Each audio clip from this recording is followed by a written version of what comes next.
feel it now.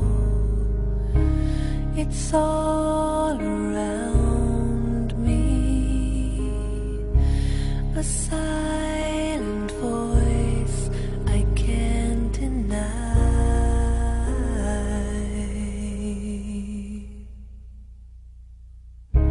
A mother's arms, how they surround me. They sing the beauty of my life. It will last forever. It will never fade away. Never cause me pain. This love, this love. I close my eyes. It takes me over. A memory deep down in my soul,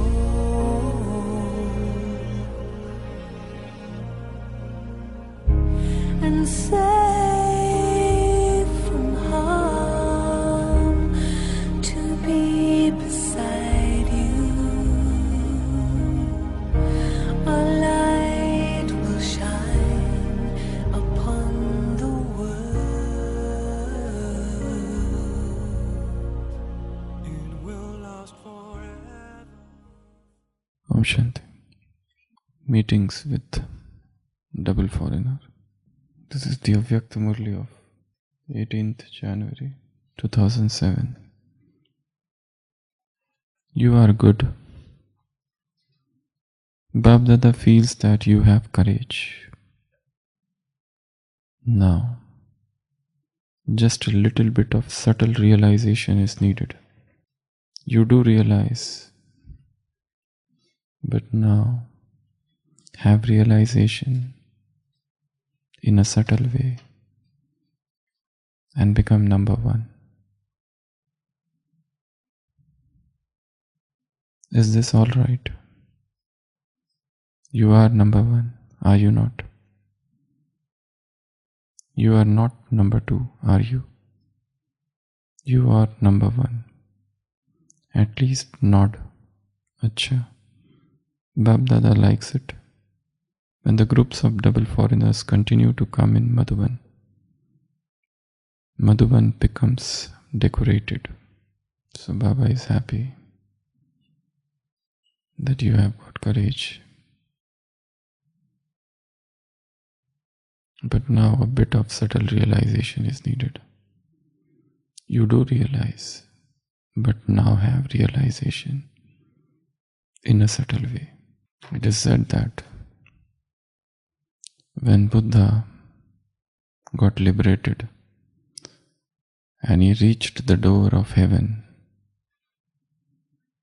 and the gatekeepers of heaven were ready to take him inside, he said, "No, I will not enter the heaven unless and until each one of those who are on earth get liberated." And he refused to enter the heaven. That's a stage of realization, or something which is beyond realization. There are two types of people. First, those who realize something and they get free. There are those who realize and then they help others to realize. In Buddhism, the first type of people are called Arhant, and second type of people are known as Bodhisattva. In Jainism, the first type of people who attain the highest are known as Kaivalyas. And second type of people who wait who stay, who help others to get liberated, are known as Tirthankaras. There are about 24 of them. As if these are those people who have realized the truth. And now they want to help others to come to the same truth. They have come to that stage of enlightenment, and now they want to make others to reach the same stage. It's like in one village there is a wall, and every day one person climbs the wall. And after climbing the wall, he sees something there. The wall is quite high, and the person sees something beyond the wall, and he is elated and just jumps and never comes back to describe what he has seen. So everybody is intrigued,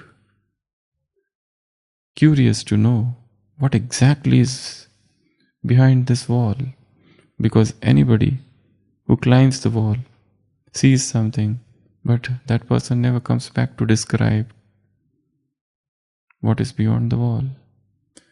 So they decided to do some planning. So the next time, when somebody was about to climb, what they did, they tied a rope to that person's legs.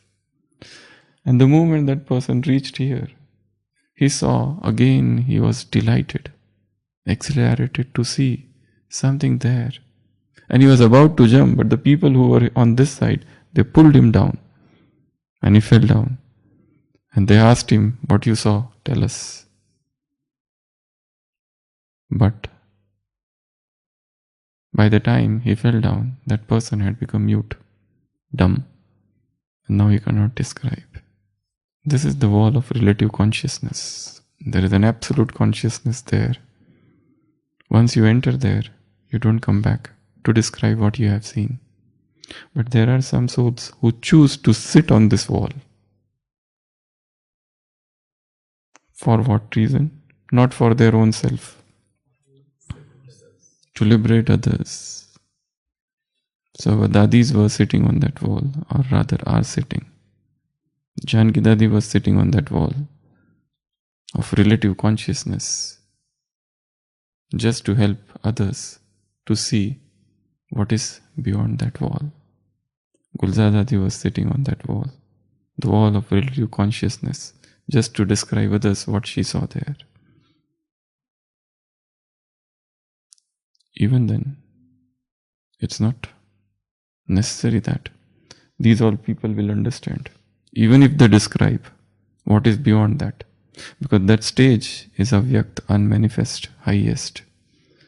So that realization, everybody has to do oneself. So Baba is saying, you have good courage, you have everything so nice, you are doing good service, but one thing is missing. Your dharnas are good, your gyan is good. Just as in yesterday's Avyakta Murli, Baba said, there are those who describe, there are those who experiment, there are those who experience, there are those who experiment. On what? Power of silence. So, what is realization?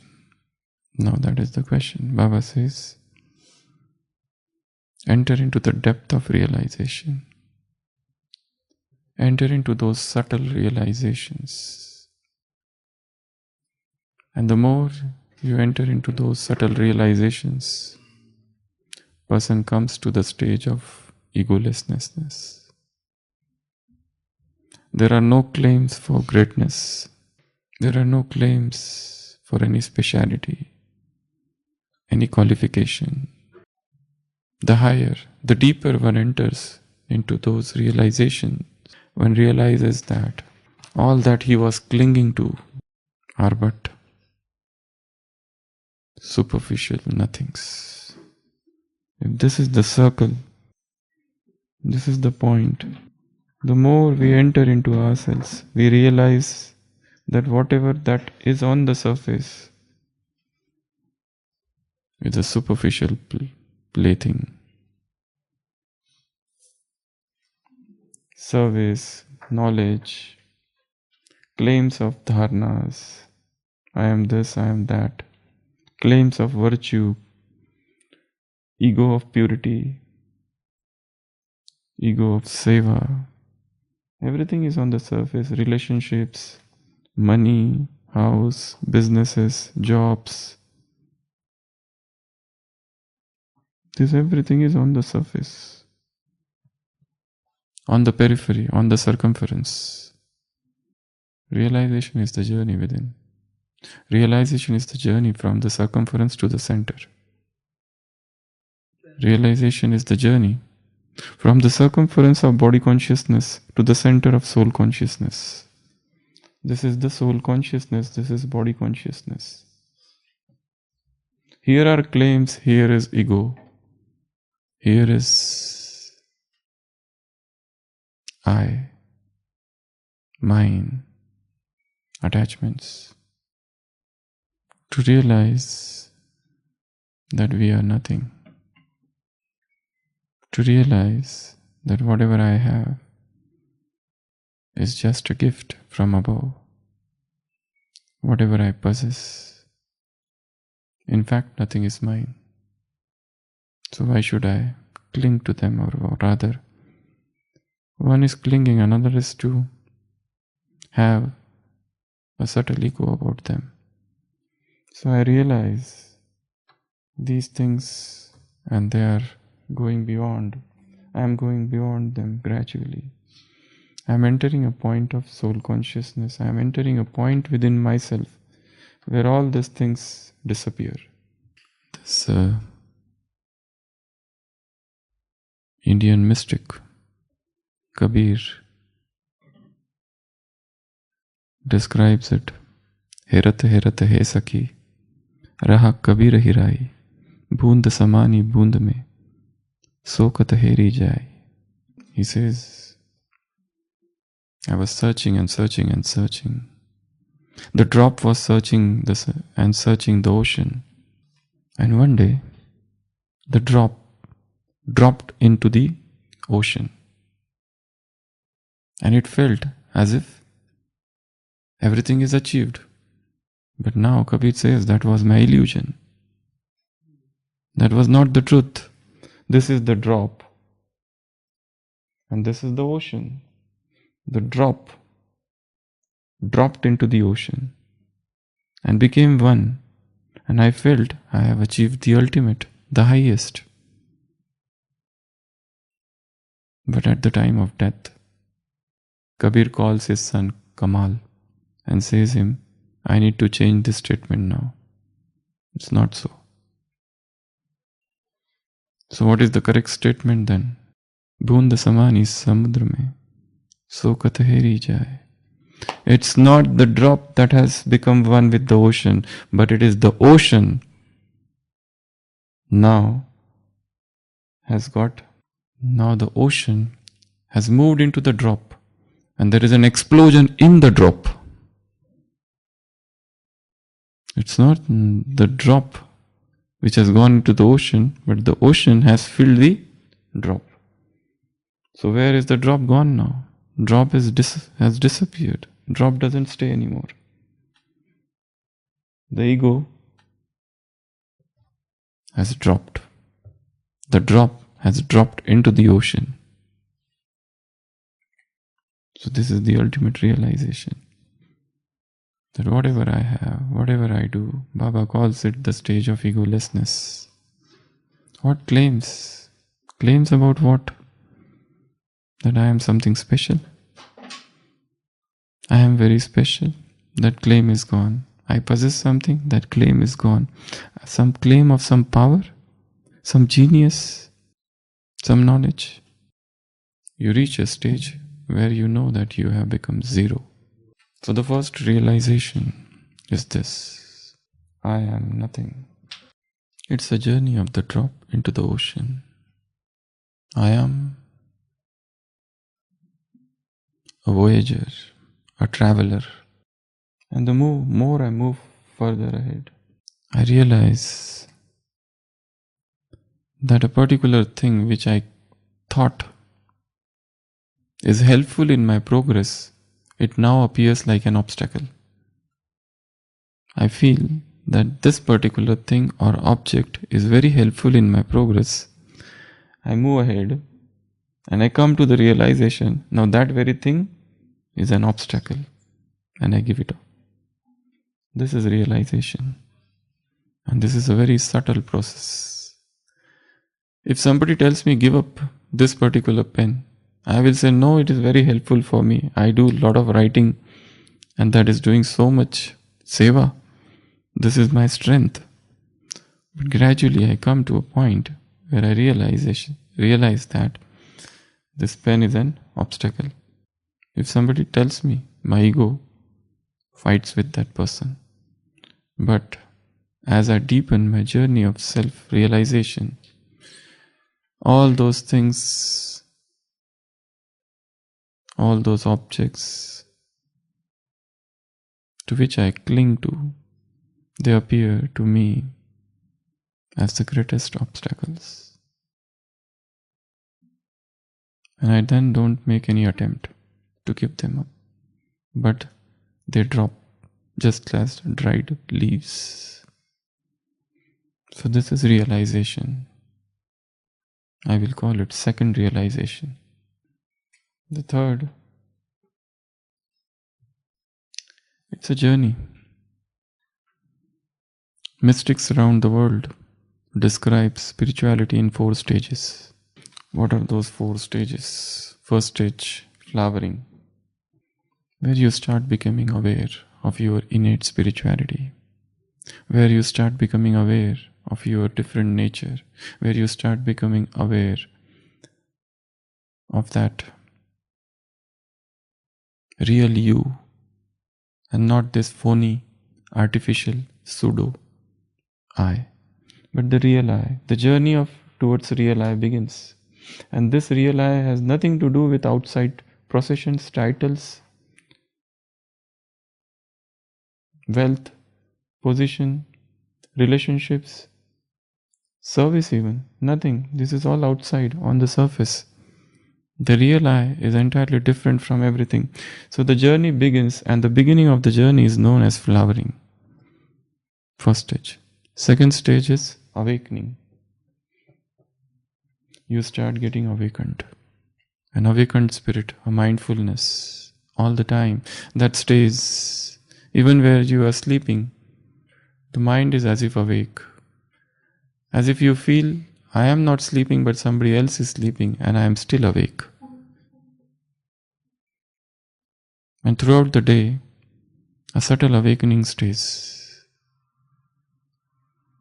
That I am not this, whatever is happening. And there is one point within me which is always awakened. And I am getting pulled towards that awakened stage. The third stage is realization. This is little higher stage. I am realizing my uniqueness. And now outside things don't affect me much. Somebody praises me. Somebody insults, abuses. A stone is dropped into the lake, and the lake remains rippleless. A flower is dropped into the lake. The lake still remains rippleless. Neither the flower or stone or the knife is thrown. The lake doesn't react. You are entering the stage of realization, and the fourth, enlightenment. These are the 4 stages of spirituality, where you begin from flowering, you enter into awakening, and you enter into realization, and from realization you enter into enlightenment stage. And again we come to what we started our discussion with. When one is enlightened, one is to get lost, and another stage is to help others to come to that stage, to sit on that wall of relative consciousness. So Baba says, subtle realizations. realization of who you are, realization of what you are, realizations of your own subtle ego, realization of own nothingness, realization of your own nature, realization of own weaknesses, faults, failings, imperfections, and to come to the stage where we feel that the drop has not dropped into the ocean, but now the ocean is pouring into the drop. It's an oceanic explosion. It's an oceanic outburst, oceanic bombing into the consciousness. Om Shanti. Om Shanti. You are good. Bapdada feels that you have courage. Now, just a little bit of subtle reason is needed. You do realize, but now have realization in a subtle way become number one. Win and become one, not the second number, but one. Is this all right? You are number one, are you not? You are not number two, are you? Are you number one? At least not. Acha, Bapdada likes it when the group of double foreigners continue to come to Madhuban. Madhuban becomes decorated. Avyakta Murli, 18 January 2007. Om Shanti.